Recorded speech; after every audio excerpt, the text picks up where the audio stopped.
السلام عليكم ومرحبا على قناتكم قناة لك الخبر. خبر جديد وهام كيهم الشباب المغربي.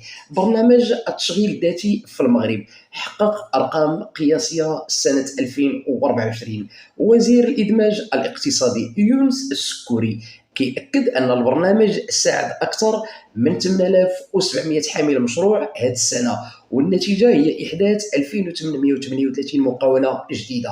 هذه المقاولات وفرت أكثر من 4400 منصب شغل مباشر، بالإضافة لآلاف الفرص غير المباشرة. السكوري كيقول أن التشغيل الذاتي ماشي غير برنامج، بل هو آلية استراتيجية بالشباب يدخلوا سوق العمل ويحققوا الأحلام ديالهم من فكرة صغيرة لمقاولة ناجحة بطموحات كبيرة. إلا عندك فكرة أو مشروع ما تبقاش حابس، راه الدولة كتواكبك كتمولك، والفرصة بين يديك. التشغيل الذاتي ممكن يكون بداية النجاح ديالكم. شنو رأيكم في هذه الأرقام؟ واش كتشوفوا التشغيل الذاتي حل حقيقي للبطالة؟ خليونا الآراء ديالكم في التعليقات. ما تنساوش ديروا لايك، اشتركوا في القناة باش يوصلكم دائما الجديد، وإلى اللقاء في فيديو قادم بحول الله.